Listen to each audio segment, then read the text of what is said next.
Boy makes fun of girlfriend in front of school.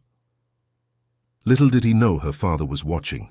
David Thompson felt his heart race as he watched the scene unfolding in the schoolyard. His daughter Emily was visibly trembling, trying to hold back the tears that were already beginning to well up in her eyes. What should have been a routine moment of picking up his daughter from school was turning into any parent's nightmare. It was then that he heard the loud, cruel voice of Tyler, the girl's 17-year-old boyfriend, echoing across the yard. The boy was laughing uncontrollably as he told a group of friends the most intimate secrets Emily had shared with him the night before. "You guys won't believe what she told me yesterday," Tyler guffawed, gesturing wildly. "She cried like a baby because she thinks she's fat. She kept looking in the mirror and saying nobody would like her. Pathetic, right?" His friends laughed in unison, some recording the situation on their phones. Emily, just 16 years old, was gripping her backpack strap so tightly her knuckles were white. Her cheeks burned with shame as more students gathered to watch the show Tyler was putting on. "And the worst part is, she asked me to tell her I loved her," Tyler continued, mimicking a whiny voice. "But how could I love someone so insecure? She's clingy all the time. It's desperate." David clenched his fists. Every word was like a punch to the gut. He knew that feeling of vulnerability his daughter was experiencing all too well. Years earlier, during his time in the army, he had endured similar humiliations that left deep scars on his soul. The 42-year-old man had just parked the car to pick up Emily when he witnessed the scene. His muscles tensed, and for a moment, the flashbacks from his military service came back in full force. The anger he felt was the same as he'd experienced in combat, but now it was directed at a boy who was shattering his only daughter's heart. Tyler continued his cruel performance, unaware of David's presence. The boy wore a grey t-shirt and carried a black backpack, a typical teenager who thought he owned the world. His curly hair swayed as he gestured, and his eyes shone with the satisfaction of being the center of attention. "Yesterday she wanted me to meet her mother," Tyler laughed again. "Can you imagine introducing your parents to a girlfriend who won't stop crying? How embarrassing would that be?" That was the last straw. David started walking toward the group, his firm, determined steps echoing in the yard. Some students noticed his approach and began to disperse, sensing something was about to happen. Tyler, absorbed in his performance, only noticed the man's presence when a shadow fell over him. The boy turned slowly, and all the color drained from his face when he saw David standing there. He was an imposing man, with broad shoulders and a military posture, wearing a dark blue shirt that accentuated his physique. His eyes, usually gentle when he looked at his daughter, now held an intensity that made Tyler instinctively take a step back. "Go on," David said in a low, controlled voice that carried undeniable authority. "I was listening to your presentation." Silence spread through the yard like a wave. Emily looked at her father with a mixture of relief and horror. On one hand, she felt protected by his presence, but on the other she was dying of embarrassment that he had heard all those cruel words. Tyler stammered, trying to find words, but David moved even closer until he was just inches from the boy. Instead of yelling or making a scene, the man leaned in and whispered something in Tyler's ear that made the boy turn completely pale. His legs trembled, and he almost lost his balance. "Dad," whispered Emily, running toward the school. The tears now streamed freely down her face, and she could no longer contain her humiliation. David followed his daughter with his gaze, then turned his attention to Tyler, who remained frozen. The boy's friends had already dispersed, leaving him alone to face the consequences of his actions. "Remember what I said," murmured David, before turning away to follow Emily. In the following days, the entire school was talking about the incident. Tyler tried desperately to speak with Emily, but she completely ignored him. Whenever he approached, the girl would change her path or take refuge among her friends. The young man discovered that being ignored was far worse than any shouting or argument. Dear listener, if you are enjoying the story, please take a moment to like and especially subscribe to the channel. It helps us a lot as we are just starting out. Now continuing. The situation became more complicated when Tyler's friends began to distance themselves from him. What initially seemed like a cruel joke had revealed itself to be something much more serious when they saw the reaction of Emily's father. Some of the boys who had laughed at the time now avoided Tyler in the hallways, embarrassed at having participated in the girl's humiliation. Madison, Emily's best friend, approached Tyler after a few days of silence. "You have no idea of the damage you've done," she said, finding him alone in the schoolyard during recess. "Emily isn't eating properly, she isn't sleeping. She really trusts you." "I know I was wrong," replied Tyler, running his hands through his hair. "But it was just a joke. I didn't think that—" "A joke?" Madison interrupted him, incredulous. "You exposed her deepest fears in front of everyone. How is that a joke?" Tyler hung his head. In recent days, the words David had whispered in his ear echoed constantly in his mind. "When I was your age, a boy did the same thing to me. He told the whole school about my fears and insecurities. Do you know what that caused? 25 years later, I still remember the pain. And now you've done this to my daughter. Think carefully about whether it's worth carrying that weight for the rest of your life." What Tyler didn't know was that David was facing a much greater battle than just protecting his daughter from an insensitive boyfriend. Jennifer, the ex-wife and mother of Emily, was a successful lawyer who had initiated a court proceeding to gain full custody of the girl. She claimed that David, due to his military trauma and anxiety episodes, was not a suitable father. In truth, David had served in the army for 10 years, participating in peacekeeping missions in conflict countries. When he returned to the United States, he brought back invisible scars that manifested as flashbacks and anxiety attacks. Jennifer, who had married him before his military service, couldn't handle the changes in his personality after his return. The divorce happened 3 years prior, and since then, David had fought to maintain a close relationship with Emily. The girl was everything to him, the only thing that kept him steady during the most difficult times. She didn't know about the court proceeding, and David did everything to keep that information from her. Jennifer had hired one of the best law firms in New York City to represent her. Her arguments were solid. David was on medication for anxiety, had been away from work for a few weeks due to an episode, and now, with the school incident, she had more ammunition to prove that he couldn't adequately protect his daughter. "Just look at what happened," Jennifer argued during a meeting with her lawyers. "My daughter was publicly humiliated at school, and where was the father? He couldn't even prevent it from happening." What Jennifer didn't mention was that she herself rarely attended Emily's school events. Her rising career as a corporate lawyer consumed most of her time, and she compensated for her physical absence with expensive gifts and promises of trips that didn't always materialize. David, on the other hand, never missed a parent-teacher meeting, always knew the teachers by name, and knew exactly which subjects Emily struggled with.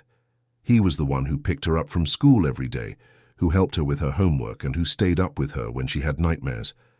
But the judicial system didn't always value these subtler aspects of fatherhood. What mattered on paper was financial stability, medical history, and the ability to provide a safe environment. Jennifer earned 3 times more than David, had a clean medical record, and was engaged to a renowned psychologist who could help with Emily's emotional development.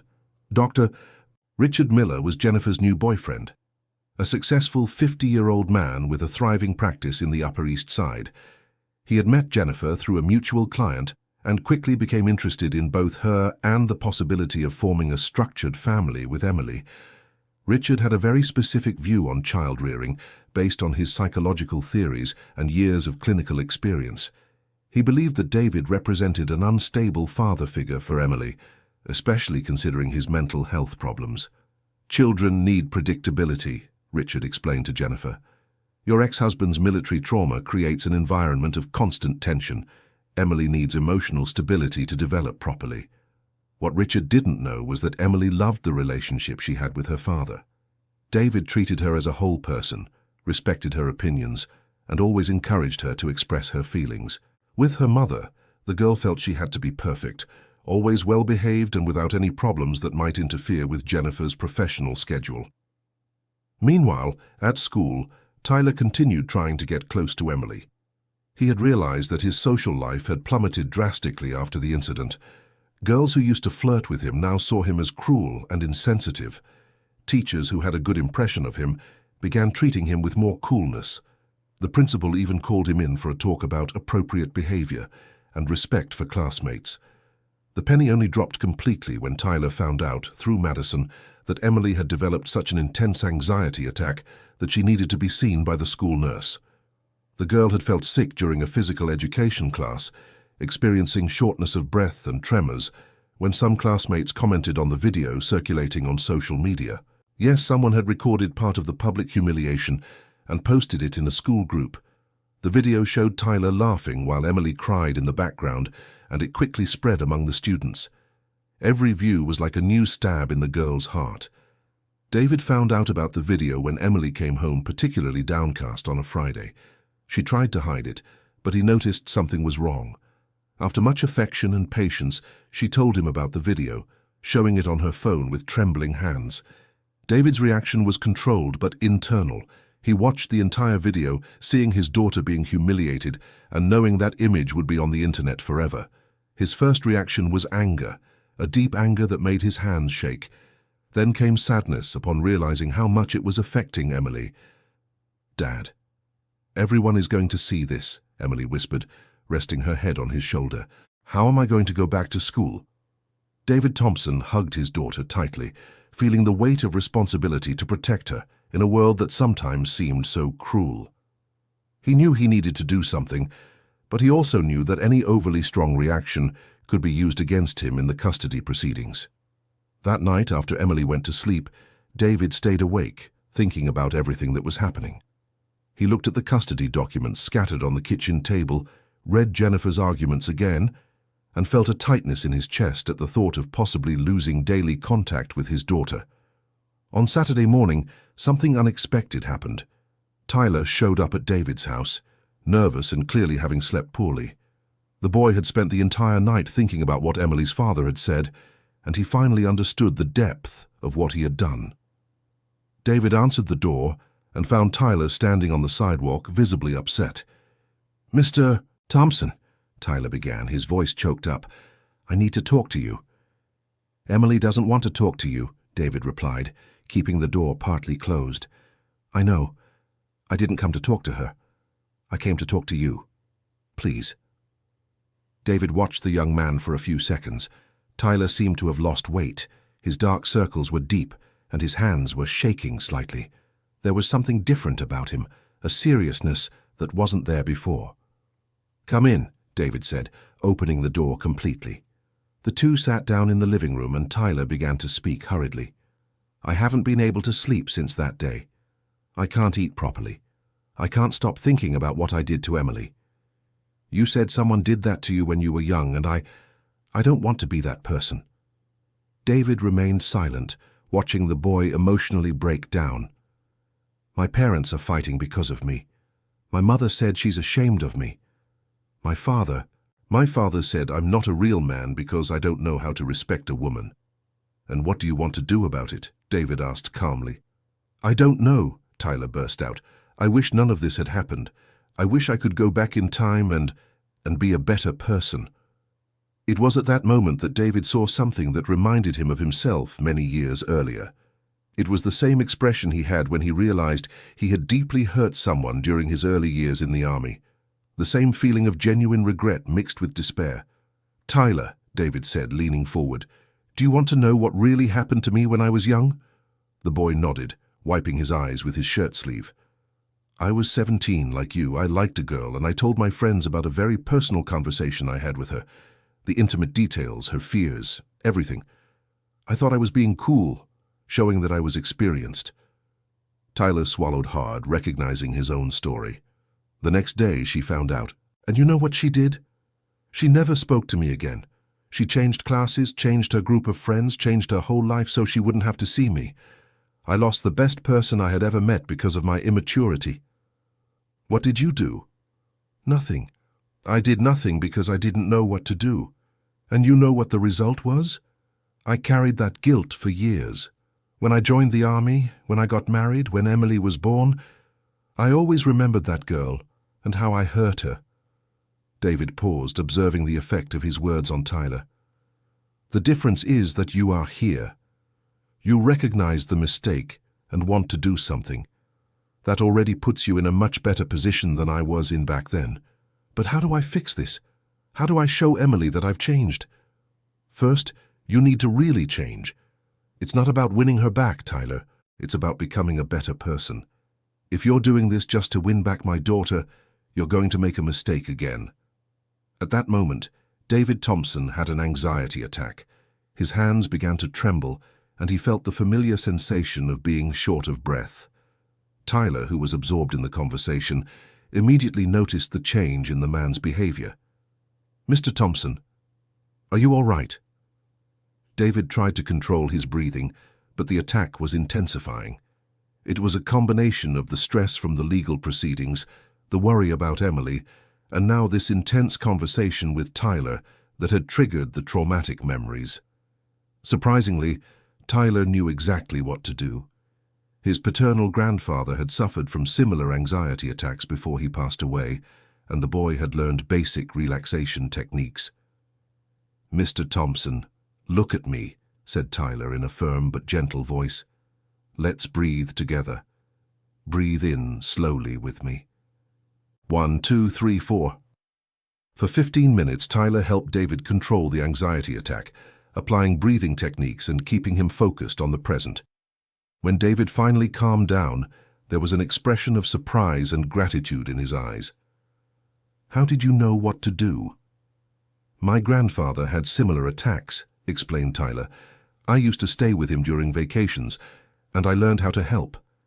He taught me that it's not a weakness, it's just the body reacting to stress." This experience created an unexpected connection between David and Tyler. The man saw in the boy a capacity for compassion that he hadn't noticed before, and Tyler discovered that David wasn't the intimidating ogre he had imagined, but a father fighting his own demons to protect his daughter. "Why did you help me?" asked David when he felt completely recovered. Because I saw my grandfather go through this many times, and because I realized you're not my enemy. You're just protecting Emily, like my grandfather protected me." In the following days, David began to see Tyler in a different light. The boy no longer tried to get close to Emily at school, but began to make small gestures of reparation. He spoke with the principal about removing the video from the school's social media, confronted the friends who were still making jokes about the incident, and even sought out the school counselor to suggest talks about healthy relationships. Emily watched these changes from a distance, still hurt, but beginning to notice that something had changed in Tyler. He wasn't trying to impress anyone or seeking attention. His actions seemed genuine, aimed at repairing the damage caused and not for his own benefit. Meanwhile, the legal proceedings continued to advance. Jennifer had hired a private investigator to document any inappropriate behavior by David. The man knew he was being watched, which further increased his daily anxiety. Dr. Richard began making regular visits to Jennifer's house, always when Emily was present. He analyzed every behavior of the girl, asked subtle questions about life at her father's house, and made mental notes that he later discussed with Jennifer. "The girl shows clear signs of social anxiety," Richard would say, "probably a reflection of the unstable environment she lives in.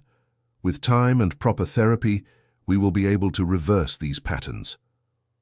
What Richard didn't realize was that Emily felt extremely uncomfortable in his presence. The man had a habit of analyzing her every word, turning casual conversations into unsolicited analysis sessions. The girl began to avoid Richard's visits, locking herself in her room or making excuses to leave the house. Dear listener, if you are enjoying the story, please take a moment to leave a like, and especially to subscribe to the channel. It helps us a lot as we are just starting out. Now continuing. One day, Emily found custody proceedings documents on the kitchen table at Jennifer's house. Her mother was in the shower, and Richard had gone outside to take a call in the garden. Curiosity got the better of her, and she began to read. What she discovered left her in a state of shock. Her mother was trying to get full custody, claiming that David was an unstable and potentially dangerous father. There were medical reports about his anxiety attacks, statements about the incident at school, and even photos taken by private investigators. One of the allegations that shocked her the most was that David supposedly exposed the minor to unnecessary stressful situations by taking her to meet war veterans undergoing psychological treatment. In reality, these visits were something Emily loved. David participated in a support group, and sometimes she would accompany him to family activities the group organized. She had made friends with other children and teenagers, and felt proud to see how her father helped other people. Emily sat on the kitchen floor, still holding the documents, when Jennifer came out of the shower and found her there. "Emily, what are you doing with those papers?" "Mom," said Emily with a trembling voice, "why are you doing this to Dad?" Jennifer tried to control the situation, but Emily had already read enough to understand the gravity of it. "Honey, you don't understand. It's for your own good. Your father isn't well and I need to protect you." "Protect me from what?" exploded Emily, getting up from the floor. "Dad has never hurt me. He's the one who picks me up from school every day, who helps me with my homework, who stays with me when I'm sad." "Emily, calm down. You're very upset. I'm upset because I found out that my own mother is trying to separate me from my father."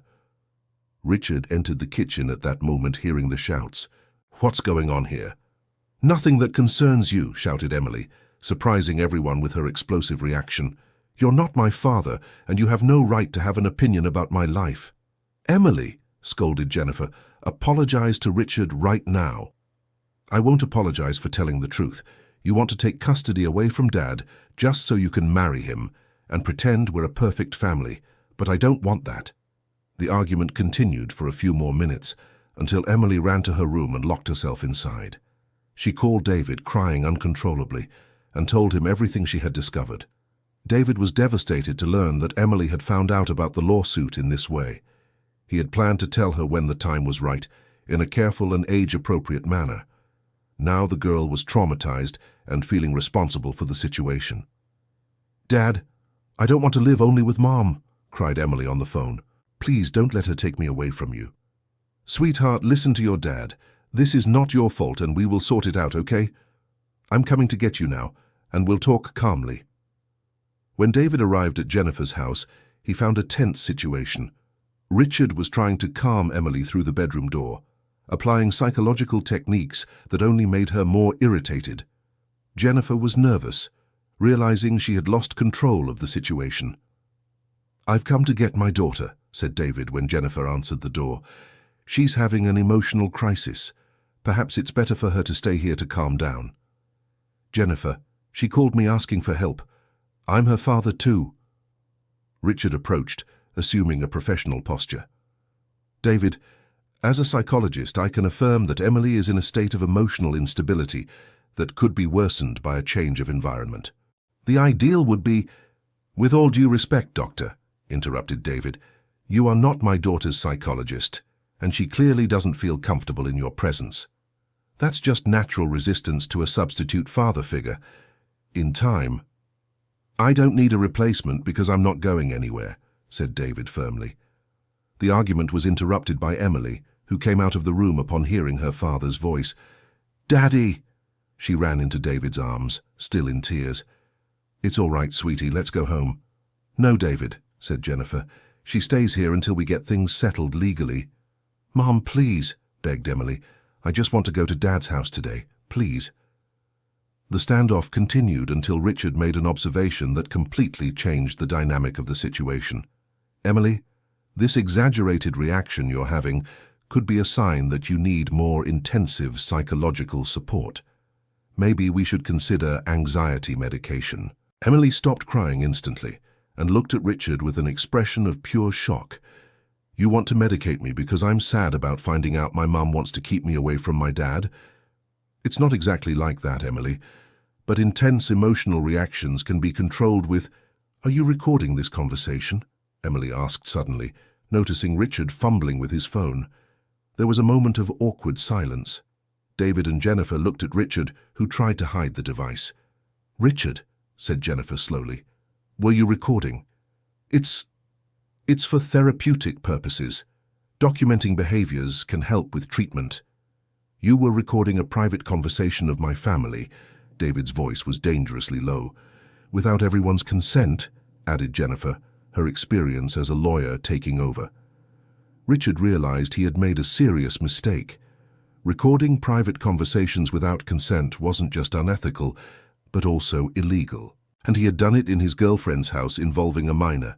"I can explain," Richard began, but Jennifer cut him off. "Get out of my house, now." "Jennifer, you're being hasty." "I said get out," Jennifer shouted, pointing to the door. Richard left the house, leaving behind a heavy silence. Jennifer sat on the sofa, running her hands over her face, clearly shaken by the discovery. "Jennifer," said David carefully, "we need to talk, the three of us." They sat in the living room, Emily between her parents, still holding David's hand. "Mom," Emily began, her voice calmer, "why didn't you talk to me before starting this process?" Jennifer looked at her daughter, then at David, and finally lowered her head. "Because I was scared." "Scared of what?" "Scared that the two of you wouldn't need me," whispered Jennifer, surprising David with her honesty. "You have such a strong connection, and I always felt left out. I thought if you lived with me, I could make up for lost time." David sighed deeply. He had never imagined Jennifer felt this way. "Jennifer, you are Emily's mother. Nothing will change that. But trying to separate us isn't the solution." "I know," admitted Jennifer, beginning to cry. "When I saw Richard recording, I realized things had gotten completely out of control. I never wanted it to come to this." Emily got up and went to her mother, hugging her. "Mum, I love you. But I don't have to choose between you. Why can't we be a different kind of family, but still a family?" That night, the three of them talked for hours. Jennifer revealed her insecurities about being a mother. David talked about his challenges with mental health, and Emily expressed how she felt being at the center of a custody battle she didn't fully understand. In the end, Jennifer decided to withdraw the petition for sole custody and propose a friendly, shared custody agreement. David agreed to resume therapy more consistently, and Emily promised to maintain more open communication with both parents. 3 weeks later at school, Tyler looked for Emily during recess. He had been watching her from afar these past few days and noticed she seemed lighter, more like the girl he had fallen for months before. "Emily," he called, keeping a respectful distance. She turned, and for the first time since the incident, she didn't immediately look away. "Hi, Tyler. I know you don't want to talk to me, and I understand. I just wanted to apologize. Truly. I was cruel to you, and there's no excuse for what I did." Emily studied him for a moment. There was something different about Tyler. He wasn't trying to impress anyone or seek his own redemption. He seemed genuinely sorry. "Why now?" she asked. "Because I grew up," Tyler said simply. "Your father made me realize I was on a path to becoming a horrible person, and I don't want to be that person." "What did my father say to you?" Tyler hesitated, then decided to be completely honest. "He told me about when he did the same thing I did, and he showed me that carrying that kind of guilt for the rest of your life isn't worth it. But more importantly, he taught me that real people protect those they love. They don't hurt them." Emily felt her eyes well up, not from sadness, but from a complex emotion she couldn't name. "Tyler, what you did hurt me deeply. Not just the public humiliation, but the betrayal. I trusted you. I know. And I know that maybe you'll never be able to trust me again. But I wanted you to know that I learned from it. And that if you ever decide to give me a second chance, I'll prove that I've changed." Emily took a deep breath. "I need time. I understand. And I'll wait as long as you need." In the following months, Tyler kept his word. He didn't pressure Emily, but he consistently showed that he had changed. When other students made nasty comments about girls, he confronted them. When he saw bullying situations at school, he stepped in. When his friends suggested cruel pranks, he refused to participate. David observed these changes with interest. He had developed a reluctant respect for the boy after the way Tyler had helped him during the anxiety attack. The young man had proven he was capable of compassion and maturity when needed. One day, David found Tyler waiting outside the school after picking up Emily. "Mr. Thompson, can I talk to you?" "Of course, Tyler. I wanted to thank you for what you did for me, not just that day at your house, but for showing me how to be a better person." David smiled slightly. "You did the hard work, Tyler. I just showed you the way. There's one thing I'd like to do, if you'll let me. What is it? I'd like to volunteer at the support group you're part of, not to impress Emily or anything like that, but because I want to help people who are going through tough times, like you helped me. David was surprised by the request. Tyler, working with veterans is serious business. It's not occupational therapy for teenagers. I know. My grandfather was a veteran too, from the Vietnam War, when he was young and lived in the United Kingdom with my great-grandparents. He never talked about it, but I saw how he suffered. Maybe I can help in some way. Dear listener, if you're enjoying the story, please take a moment to like and especially subscribe to the channel. It really helps us who are just starting out, now continuing. David considered the proposal. The support group really did need young volunteers, especially to help with activities that required more physical energy. And Tyler had demonstrated an ability to handle anxiety attacks in a mature way. I'll talk to the group coordinator. If he agrees, you can start as a junior volunteer. Thank you, Mr. Thompson. Thank you very much. 2 weeks later, Tyler began working as a volunteer at the Veterans Support Center, where David was receiving treatment. The boy proved to be dedicated and respectful, especially with the older veterans who faced difficulties similar to those his grandfather had experienced. Emily found out about Tyler's volunteer work through her father, but didn't say anything directly. However, David noticed that she was asking subtle questions about how Tyler was doing at the center. The relationship between David and Emily had grown even stronger after the court case was resolved. They had established a tradition of special Friday night dinners where they talked about everything happening in their lives without judgment or pressure. During one of these dinners, Emily finally brought up the subject she had been avoiding for months. Dad, can I ask you a question about Tyler? Of course, honey. Do you think people can really change?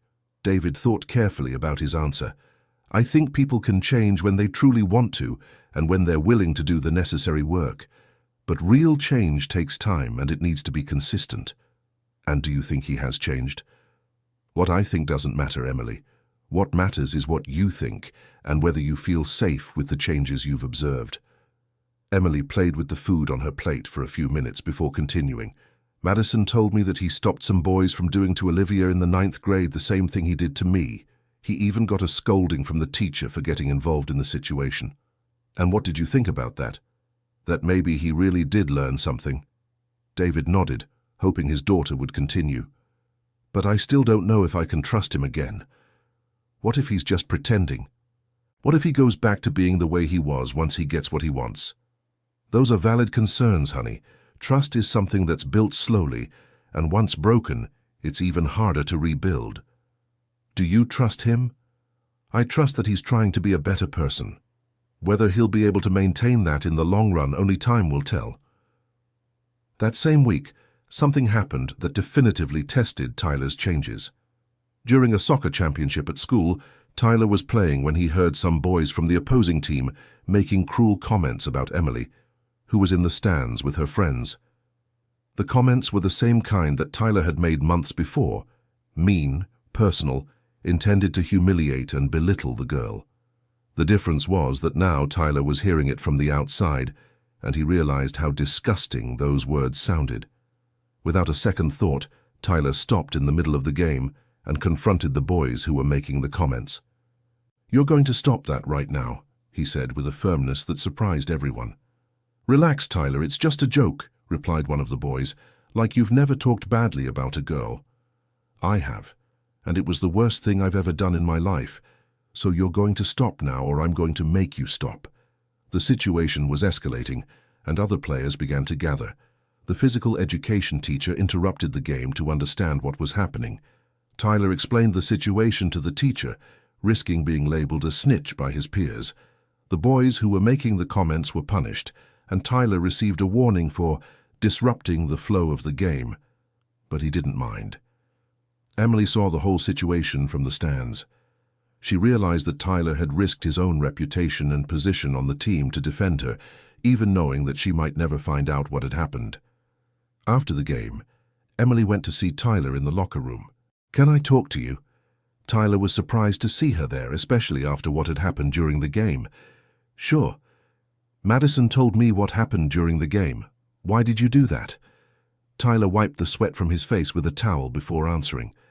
Because I know how awful it is to be talked about like that, and because you don't deserve to go through that again. But you didn't even know if I would find out. You could have kept quiet. Emily, I didn't do it so you would find out and forgive me. I did it because it was the right thing to do. Emily watched him for a long moment. There was something in Tyler's eyes, a sincerity she hadn't seen in a long time. Tyler, I still don't know if I can forgive you completely, but I want to try. What does that mean? It means that maybe we can be friends first. See if you've really changed, if I can trust you again. Tyler smiled, but it was a different smile than the one she was used to. It wasn't the confident, charming smile from before, but something more humble and genuine. I would be very happy to be your friend, Emily. In the following months, Tyler and Emily slowly rebuilt their relationship.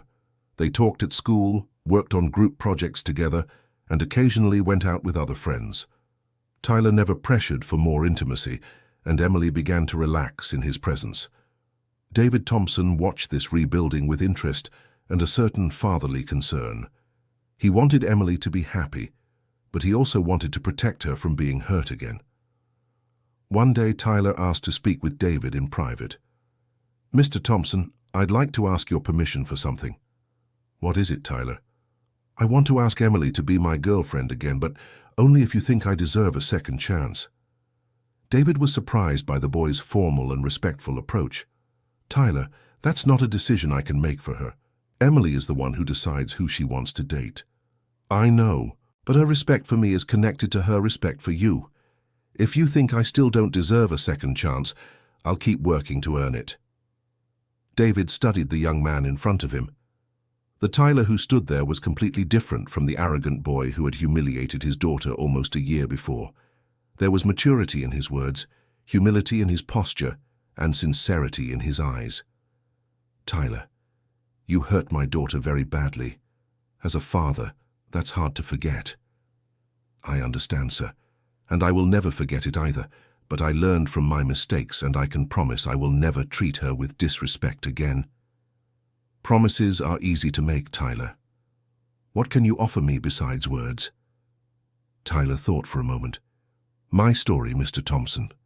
This last year of my life. The changes I've made, the work I've been doing at the center, the way I've been treating other people. And the promise that if I ever start to go back to who I was before, you have my permission to remove me from her life immediately." David nodded slowly. "All right, Tyler. You have my permission to talk to her, but remember, she's the one who decides." "Thank you, Mr. Thompson. Thank you very much."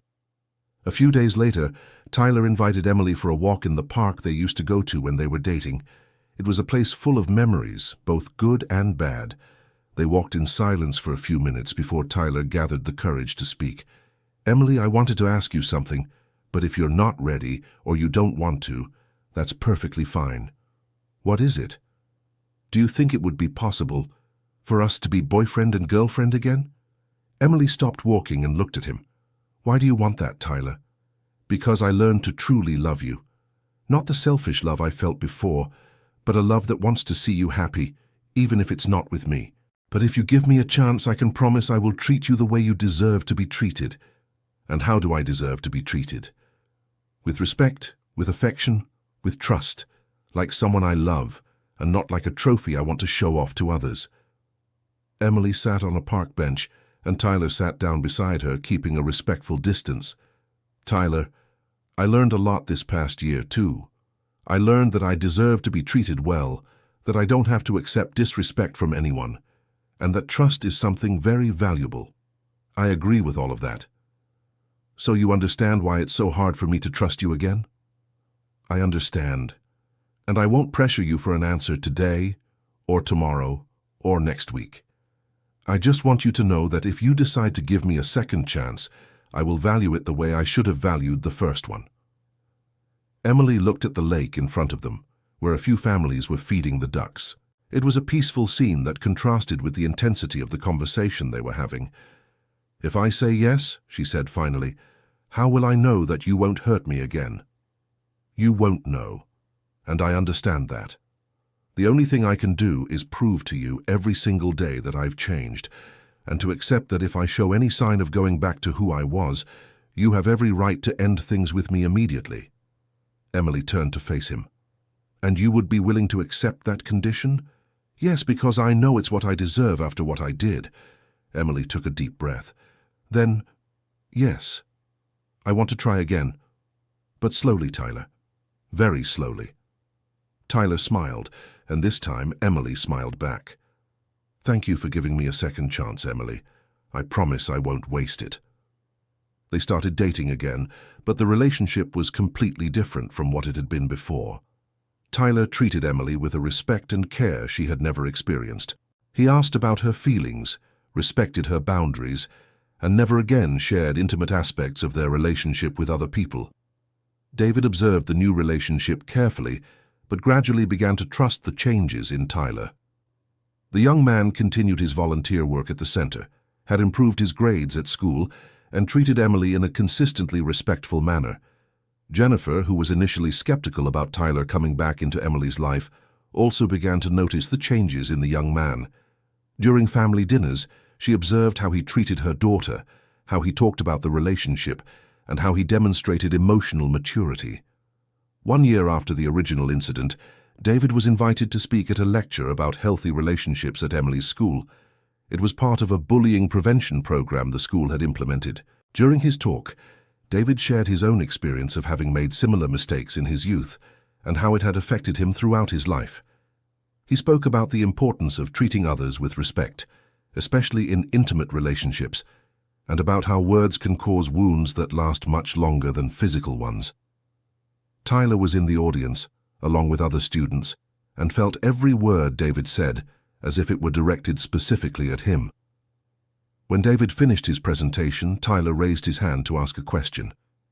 Mr. Thompson, what would you say to someone who has already made that kind of mistake? How can that person be sure they've really changed? David looked at Tyler for a moment, recognizing the sincerity in the question. I would say that real change isn't something you declare. It's something you demonstrate consistently, every day, for years. And when you make a serious mistake, like I did and like many of you might make, the only thing you can do is work every day to be a better person than you were the day before. And if the person you hurt gives you a second chance, then you value that chance like the most precious gift you've ever received, because not everyone is brave enough to trust again someone who has already hurt them. After the lecture, several students approached David to ask additional questions or share their own experiences.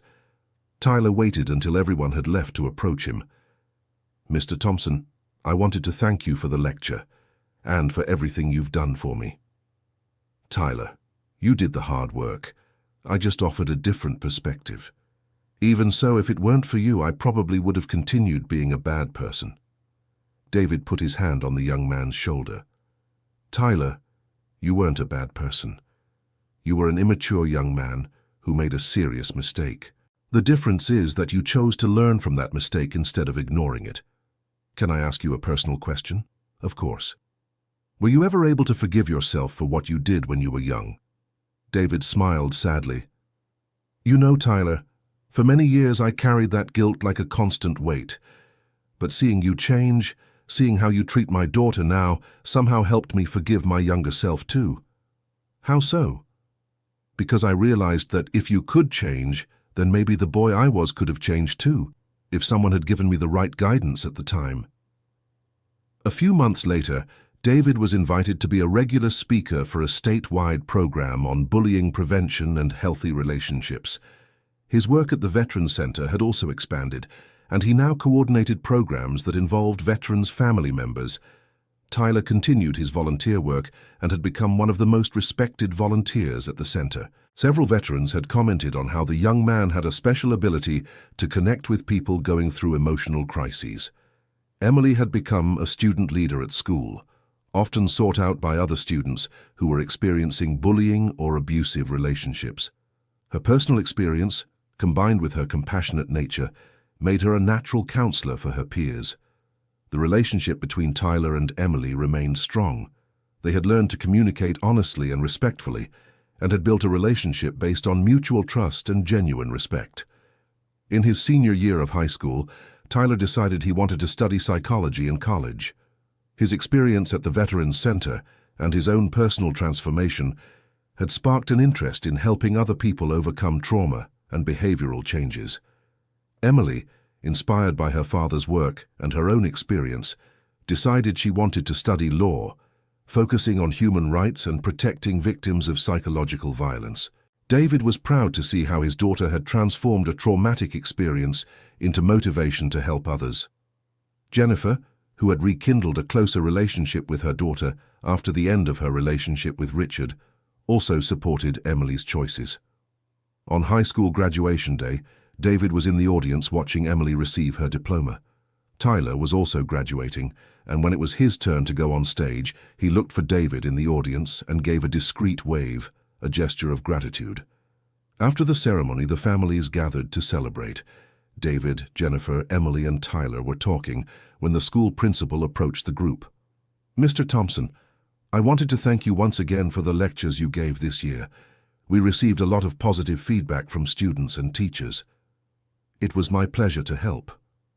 And Tyler," the principal continued, "I wanted to congratulate you too. Your transformation over these last 2 years has been remarkable. You've become an example for other students." Tyler was moved by the recognition. "Thank you, Principal, but I couldn't have changed on my own. I had a lot of help along the way." He looked at David as he said this, and the man nodded in approval. That evening, David and Emily were at home talking about college plans when she asked a question that took him by surprise. "Dad, are you proud of me?" "Emily, I have always been proud of you." "But why do you ask?"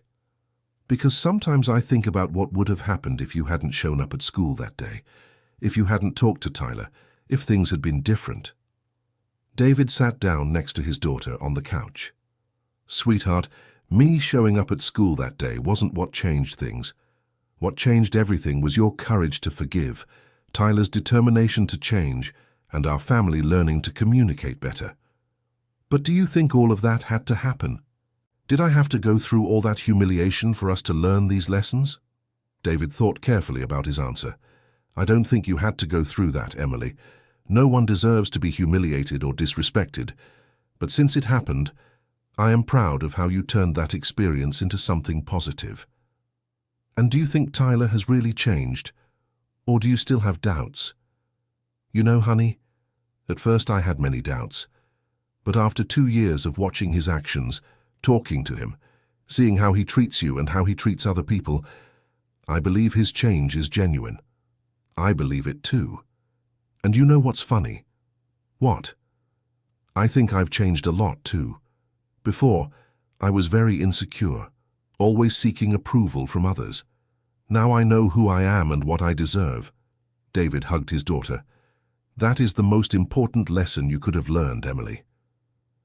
2 years later, Tyler and Emily were in college.